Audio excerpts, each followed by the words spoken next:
On Tuesday and Friday mornings at about 7:15, all helpers meet at 42 Van der Riet Street in town, from which the Port Alfred Soup Kitchen operates. Our program is to meet, prepare the food, clean up and pack the vehicle, then do the deliveries. There are 2 loads. The first is for 5 sites in Namato with 2 other stops, and the second Sikeleza, Station Hill and 3 stops in Bathurst. The exact drop-off points do change from time to time.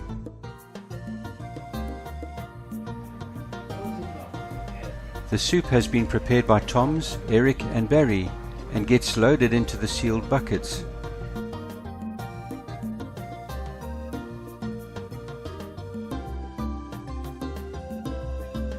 Meanwhile, the volunteers start preparing the egg mayonnaise sandwiches and cutting bread ready for the deliveries.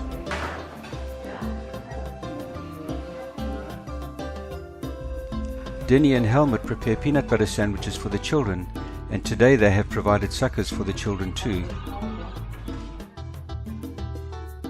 The busyness is also a time of fellowship as volunteers catch up with each other's news. It's 8 a.m. and all the prep is done now, and the first batch of soup, bread, sandwiches, etc. have been loaded into the van. Ron is driving today, and we are now road ready. Yes, that's right. The first trip is into Namato, a short distance from town. We can see the children dancing as we approach. Once Ron parked the bakkie and opened the back, the children form a queue for a sandwich and a sucker, and Tom sorts out the bread and soup and retrieves the empty buckets and trays from the last time. The children are well behaved and very grateful.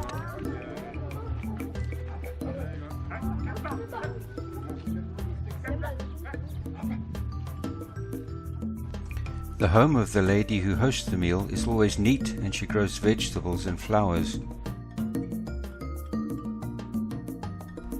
On now to the second drop-off, a short distance away, and the routine there is the same.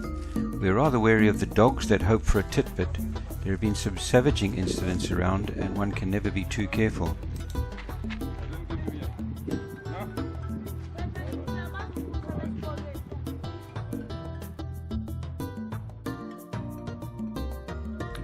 On the way through Namato, or Nkwenkwezi, we encounter a herd of cattle in the main road, a common sight. They are in no hurry to move, so with a bit of hooting and driving slowly, we get past.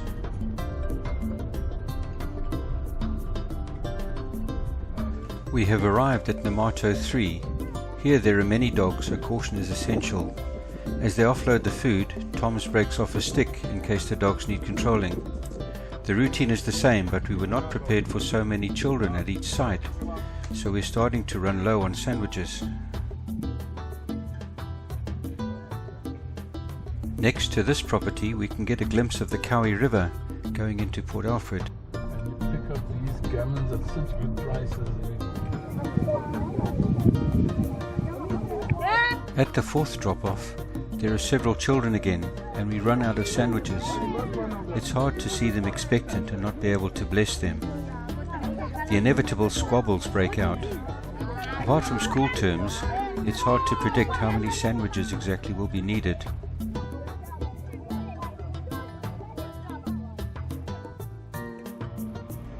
We are now at the fifth Namato drop-off, and a lot of people have gathered in the host home and on the road. We have only the lollipops to give to the many children here, but they accept them gratefully.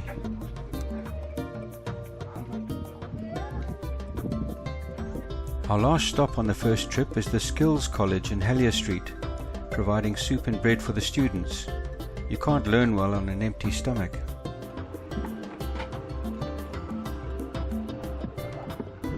We arrive back at base and quickly unload the return containers and reload, ready for the second trip. Dave is driving this time with Eric to manage the deliveries.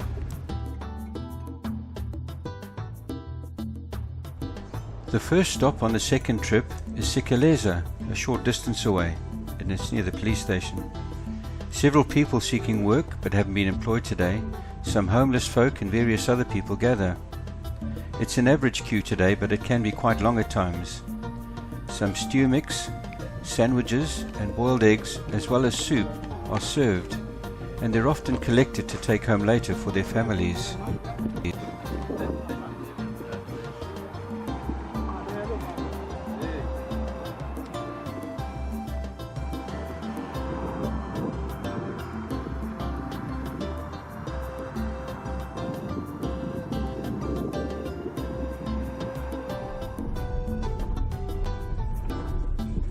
At the Station Hill drop-off, a bakkie is always parked outside the home for as long as I've been involved.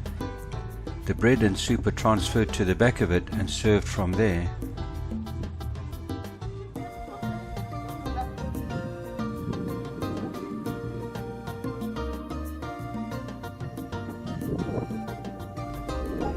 The next stop was a new drop-off site in Namato. The same routine as before, but only lollipops for the children. Then we set off for Bathurst.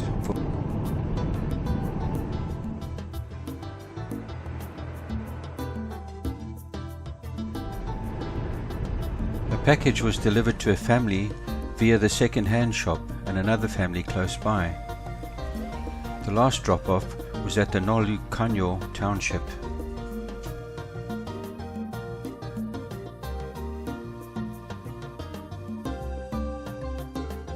Finally, a quick stop was made at the Word of Truth Plight Centre to deliver a few loaves of bread. At the soup kitchen base, we try to grow vegetables to include in the soup. No, we don't cook the hardy-dars, but they hopefully catch the grubs and insects that eat the veg. As an NPO, we are always on a tight budget, and we appreciate our many sponsors and donors. Finance is tight for everyone right now, but if you can help, please contact the Port Alfred Soup Kitchen on 046 624 4925 or email admin@pask.co.za. Thank you for watching this video.